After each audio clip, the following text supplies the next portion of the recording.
കുട്ടിയമ്മ. 13ാമത്തെ വയസ്സിലാണ് അപ്പൂപ്പൻ കുട്ടിയമ്മയെ കല്യാണം കഴിച്ചു കൊണ്ടുവരുന്നത്. തൈക്കാട്ടുശ്ശേരി കായലിനക്കരെ പാണാവള്ളി എന്ന മനോഹരമായ ഒരു ഗ്രാമത്തിൽ നിന്നുള്ള നിഷ്കളങ്കയായ ഒരു പെൺകുട്ടി. പേര് കുട്ടി. കുട്ടിയമ്മ എന്നാണ് എല്ലാവരും വിളിക്കുന്നത്. കല്യാണം കഴിഞ്ഞ് ഒരാഴ്ച കഴിഞ്ഞപ്പോഴാണ് കുട്ടിയമ്മ വയസ്സറിയിക്കുന്നത്. ഇവിടെ നിന്ന് 4 വട്ടി നിറയെ അവലും പലഹാരങ്ങളും ഏത്തക്കുലയുമായി അപ്പൂപ്പന്റെ അമ്മ മാണിയമ്മയും 2 പെങ്ങന്മാരും ചേർന്ന് അവരുടെ വീട്ടിൽ കൊണ്ടുചെന്നാക്കി. പിന്നെ 3 മാസം കഴിഞ്ഞാണ് തിരികെ കൊണ്ടുവരുന്നത്. അന്നത്തെ കാലത്ത് വയസ്സറിയിക്കുന്ന ദിവസം പെണ്ണുങ്ങളുടെ മുലകൾക്ക് മുകളിലായി ഒരു വെള്ളത്തുണി കീറി തീർത്ത് പട്ടം കെട്ടും. 2-3 മാസത്തോളം വീടിന് പുറത്തിറക്കാതെ ഇരുത്തും. തേങ്ങാപ്പാലും മഞ്ഞളും ചേർത്ത് കുഴച്ച് ദേഹത്തെ പുരട്ടി നെറുകെ തണുക്കെ എണ്ണ തേച്ച് കുളിപ്പിക്കും. നല്ല ഭക്ഷണവും വിശ്രമവുമായിരിക്കണം. അക്കാലത്ത് തീണ്ടാരി പെണ്ണുങ്ങളുടെ നിഴല് പോലും ആണുങ്ങൾ കാണാൻ പാടില്ലെന്നാണ്. എത്ര ദരിദ്രനാണെങ്കിലും വയസ്സറിയിക്കൽ ചടങ്ങ് അവരെ കൊണ്ടാകും പോലെ ഭംഗിയായി നടത്തും. 3 മാസത്തിനു ശേഷം കുളിച്ചു കയറുമ്പോൾ കുട്ടിയമ്മയുടെ മുലകൾക്ക് മുകളിൽ കിട്ടിയ തുണി കാണാൻ പറ്റാത്ത തരത്തിൽ അതിനു മുകളിലായി മാംസം വന്നു മൂടിയിരുന്നു. അവർ കൊഴുത്ത് തുടുത്ത് ശുഷ്കിച്ചിരുന്ന മുലകളൊക്കെ വീർത്ത് പൊന്തി. കുട്ടിയമ്മ ഒരൊത്ത സ്ത്രീയായി മാറിക്കഴിഞ്ഞിരുന്നു. അപ്പൂപ്പന് കുട്ടിയമ്മ എന്ന് പറഞ്ഞാൽ ജീവനായിരുന്നു.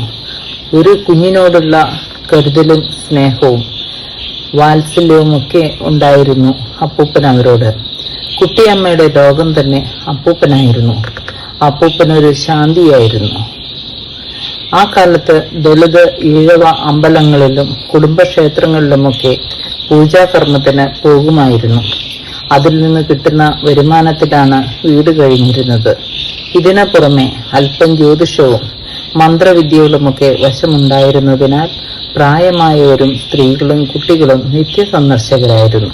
നാട്ടിൽ ചിലരൊക്കെ അപ്പൂപ്പനെ പ്ലാത്തി എന്നായിരുന്നു വിളിച്ചിരുന്നത്. കാരണം ദുരാത്മാക്കളെ കണ്ട് പേടിച്ച് പനിക്കുന്നവരെ ഓതി പനി മാറ്റുമായിരുന്നു. അപ്പൂപ്പന്റെ ഓത്ത് രസകരമായ ഒരു കാഴ്ച തന്നെയായിരുന്നു. പേടിച്ച് വിറച്ച് പനി പിടിച്ചു വന്ന ആളെ ചാണകം മെഴുകിയ നിലത്ത് തഴപ്പായ വിരിച്ച് അതിൽ മലർത്തി കിടത്തി കാലൂരൽ തൊട്ട് നെറ്റിവരെ ഭസ്മം വിതറി അപ്പൂപ്പൻ ഓതാൻ തുടങ്ങും. കൊല്ലുംപെടവൻ, കൊല്ലാപ്പടവൻ, തിന്നുംപെടവൻ, തിന്നാപ്പടവൻ, 1008 പടവന്മാരും പടവത്തിമാരും ഒഴിഞ്ഞിറങ്ങി പോക സ്വാഹ എന്ന് ചൊല്ലി അവരുടെ കാൽപാദം മുതൽ നെറ്റിവരെ നീട്ടിയൂതും. ഇങ്ങനെ 10 തവണ ചൊല്ലിക്കഴിയുമ്പോൾ പനിച്ചു കിടക്കുന്ന ആളുടെ ശരീരം വിയർക്കാൻ തുടങ്ങും. നിമിഷങ്ങൾക്കുള്ളിൽ ആളുടെ പേടിയൊക്കെ മാറി ഉന്മേഷത്തോടെ എഴുന്നേൽക്കും. എല്ലാം കഴിയുമ്പോൾ അവർ കുറച്ച് പണം ദക്ഷിണയായി അപ്പൂപ്പന് കൊടുക്കുമായിരുന്നു. 13ാമത്തെ വയസ്സിൽ കല്യാണം കഴിഞ്ഞെങ്കിലും ഏറെ നാൾ കുട്ടികൾ ഉണ്ടാകാതിരുന്നത് കുട്ടിയമ്മയുടെ മനസ്സിനെ വല്ലാതെ ഇളച്ചു. കുട്ടിയമ്മ അവരെക്കാൾ അപ്പൂപ്പനെ സ്നേഹിച്ചിരുന്നു. ഒരു കുഞ്ഞിക്കാല് കാണണമെന്ന അപ്പൂപ്പന്റെ തീവ്രമായ ആഗ്രഹമായിരുന്നു അവരെ ഏറ്റവും കൂടുതൽ അലട്ടിയിരുന്നത്. ഒരു കുഞ്ഞുണ്ടാകുമെന്ന എല്ലാ പ്രതീക്ഷകളും അവരിൽ അവസാനിച്ചിരുന്നു. തന്നെ കൊണ്ട് ഒരിക്കലും അമ്മയാകാൻ സാധിക്കില്ലെന്ന് കുട്ടിയമ്മ ഉറച്ചു വിശ്വസിച്ചു. അങ്ങനെയിരിക്കെ പെട്ടെന്നൊരു ദിവസം എല്ലാവരെയും ഞെട്ടിച്ചുകൊണ്ട് കുട്ടിയമ്മ ഒരു തീരുമാനമെടുത്തു. അപ്പൂപ്പനെ കൊണ്ട് 2ാമതൊരു വിവാഹം കഴിപ്പിക്കുക എന്നതായിരുന്നു അത്. അപ്പൂപ്പൻ കുറെ എതിർത്തെങ്കിലും കുട്ടിയമ്മയുടെ നിർബന്ധത്തിന് വഴങ്ങി അത് സമ്മതിക്കേണ്ടി വന്നു. അങ്ങനെ കുടുംബത്തിലെ മറ്റൊരു ബന്ധു മുഖാന്തരം എഴുപുന്ന എന്ന സ്ഥലത്തുള്ള ഒരു പെണ്ണിനെ ചെന്ന് കണ്ടു. കുട്ടിയമ്മയും അപ്പൂപ്പന്റെ 2 പെങ്ങന്മാരും ചേർന്നാണ് പെണ്ണിനെ കാണാൻ പോയത്. കുട്ടിയമ്മയ്ക്ക് ഇഷ്ടപ്പെടണം എന്നത് മാത്രമായിരുന്നു എല്ലാവരുടെയും ആവശ്യം. അവരുടെ ആഗ്രഹം പോലെ തന്നെ കുട്ടിയമ്മയ്ക്ക് പെണ്ണിനെ ഇഷ്ടമാവുകയും ചെയ്തു. പെണ്ണ് കണ്ട 3ാമത്തെ മാസം ഒരു ചിങ്ങത്തിൽ അപ്പൂപ്പൻ വീണ്ടും വിവാഹിതനായി. വീട്ടുകാരുടെയും നാട്ടുകാരുടെയും ബന്ധുക്കളുടെയും മനസ്സിൽ സ്നേഹസമ്പന്നയും ത്യാഗോജ്വലയുമായ ഒരു സ്ത്രീ പരിവേഷം കുട്ടിയമ്മയ്ക്ക് ലഭിച്ചു.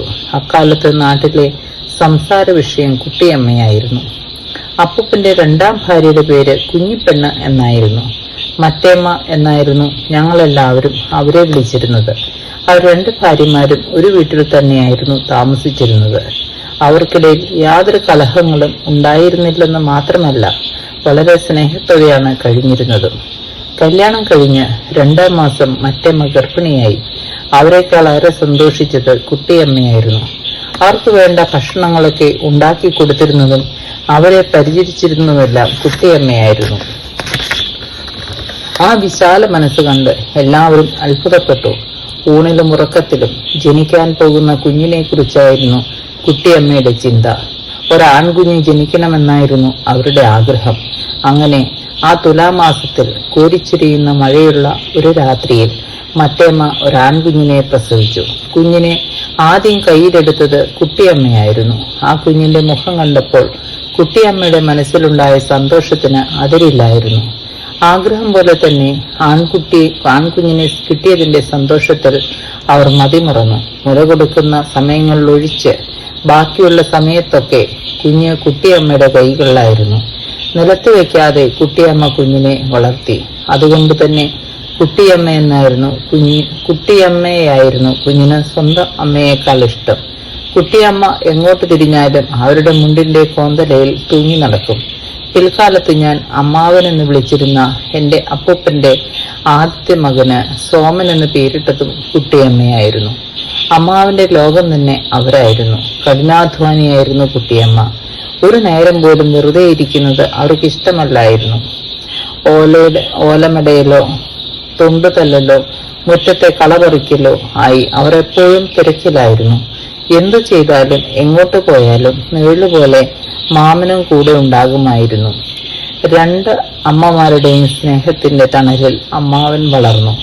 ഒരു ദിവസം ഉച്ചയോടടുത്ത് കിഴക്കേ മുറ്റത്ത് മടഞ്ഞുകൊണ്ടിരിക്കുന്നതിനിടെ തലചുറ്റി വീണ കുട്ടിയമ്മയെ അമ്മാവനാണ് കണ്ടത്. ഉച്ചത്തിലുള്ള അമ്മാവന്റെ കരച്ചിൽ കേട്ട് അയൽവക്കത്തുള്ളവരൊക്കെ ഓടിക്കൂടി. തെക്കേതിലെ പങ്കിയമ്മയ്ക്ക് ഒറ്റ നോട്ടത്തിൽ തന്നെ കാര്യം പിടികിട്ടി. നാണിയെ, കുട്ടിയമ്മയ്ക്ക് വയറ്റിട്ടുണ്ടെന്നാ തോന്നണത്. ഒരു വിളർച്ചയും തളർച്ചയും ഒക്കെ 2 ദിവസമായി ഞാൻ ശ്രദ്ധിക്കുന്നു, പങ്കിയമ്മ അടക്കത്തിൽ പറഞ്ഞു. ചുറ്റും നിന്നവരുടെ മുഖത്ത് പല ഭാവങ്ങൾ മിന്നിമറഞ്ഞു.